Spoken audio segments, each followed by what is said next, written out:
Seseorang pernah datang kepada saya dan bertanya, "Pak, katanya doa dapat mengubah segala sesuatu.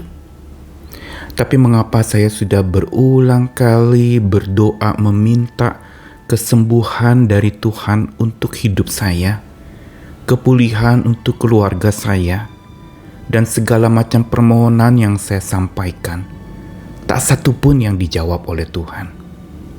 Tidak ada perubahan yang signifikan yang saya alami. Jadi sebenarnya untuk apa saya berdoa? Bukankah doa itu harusnya membuat saya mengalami damai?" Ketika meresponi sharing dari seorang rekan ini, saya lalu kemudian memberikan jawaban. Saya bilang tidak ada yang salah dengan berdoa, memohon untuk Tuhan berikan damai sejahtera itu. Tetapi ada satu hal yang perlu dicermati dan digarisbawahi pada saat kita berdoa, pada saat kita memohon kepada Tuhan. Maka sebenarnya apa yang akan terjadi itu tidak terjadi secara otomatis. Tuhan bukan pesulap yang lalu simsalabim, maka itu akan berubah seperti membalikan telapak tangan.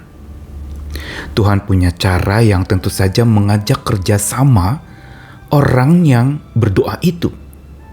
Bukan semata ungkapkan kata-kata doa, memohonkan kepada Tuhan, lalu otomatis akan pulih.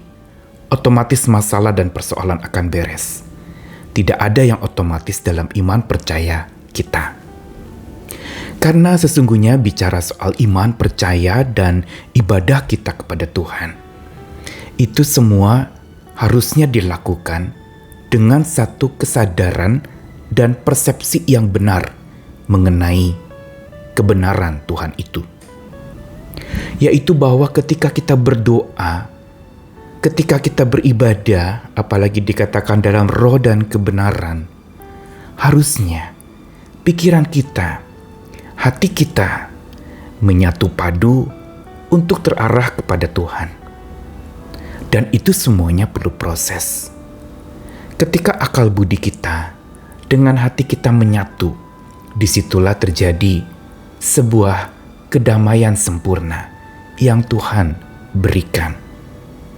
Karena bicara soal perubahan yang kita nantikan lewat doa-doa yang kita panjatkan, itu adalah perubahan yang melalui akal budi. Inilah karya Tuhan dalam mengubah manusia. Dia tidak mengubah keadaan sekelilingnya, dia tidak mengubah orang-orang di sekitarnya, tapi terlebih dahulu dia ubah pola pikir dan akal budi orang itu pertama-tama. Lalu setelah itu baru dia punya cara pandang yang baru, perspektif yang baru, dan melihat segala sesuatunya dengan sebuah sorotan iman yang baru. Untuk itu peran akal budi menjadi sangat vital di dalam hal ini. Karena dengan akal budi yang bersandar pada Tuhan itu, maka damai sempurna yang besar akan kita alami. Sebab hanya merekalah yang percaya yang akan diberdayakan oleh Tuhan. Saya Nikolas Kurniawan kembali menemani di dalam Sabda Tuhan. Hari ini dari Yesaya pasal 26, ayat yang ketiga. Saya bacakan pertama di dalam versi terjemahan baru. Yang hatinya teguh kau jagai dengan damai sejahtera, sebab kepadamulah ia percaya. Lalu kemudian dari ayat yang sama, Yesaya 26 ayat 3, tetapi versi Alkitab ILT. Apakah itu ILT? Indonesian Literal Translation. Sebuah terjemahan harafiah dari kitab bahasa aslinya ke bahasa Indonesia. Dituliskan demikian. Akal budi yang distandarkan akan engkau jagai dalam damai sejahtera sempurna, karena kepadamulah dia percaya. Lalu satu lagi dalam versi bahasa Inggrisnya, New Living Translation, dari sama ayatnya Yesaya 26 ayat 3. You will keep in perfect peace all who trust in you, all whose thoughts are fixed on you. Dari beberapa versi terjemahan-terjemahan ini kita akan melihat bahwa sebenarnya yang dimaksudkan di dalam ayat ini, yang merupakan bagian dari sebuah puji-pujian kepada Tuhan yang melepaskan dan menyelamatkan Israel dari berbagai macam tekanan hidup, adalah sebuah ungkapan tentang yang namanya mempercayai hidup seutuhnya dan sepenuhnya kepada Tuhan. Yang ditandai percaya itu bukan sekedar lalu kemudian percaya dan biarkan Tuhan bertindak dan kita diam saja. Juga mempercayai bukan berarti lalu kemudian kita terus berdoa, berteriak-teriak atau memuji tanpa henti, beribadah terus sampai lalu kemudian lupa diri. Bukan itu mempercayakan hidup kepada Tuhan.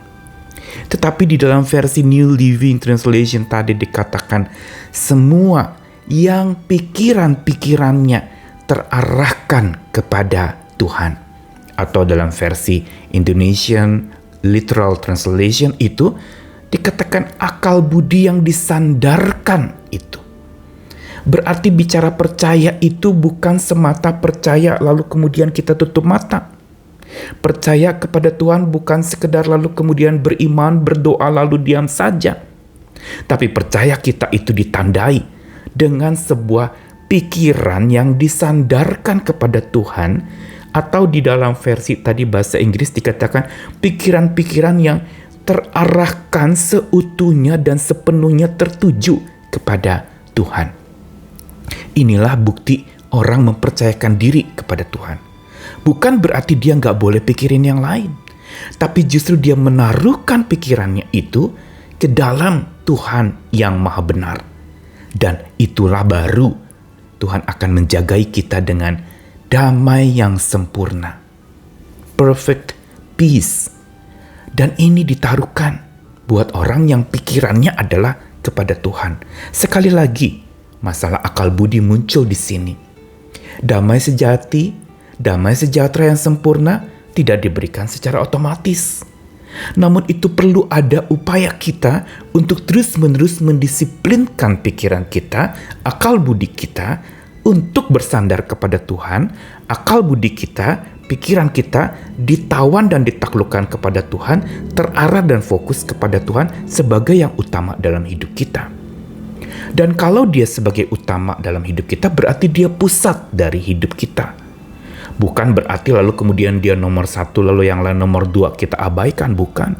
Tapi pusat fokus kita dalam semua aktivitas kita, penyelesaian masalah kita, lalu mencari solusi dari sebuah masalah dan persoalan hidup kita, atau membeli obat untuk mengobati orang yang sakit, atau kita menempuh terapi-terapi untuk lalu kemudian menjadi pulih dan sembuh.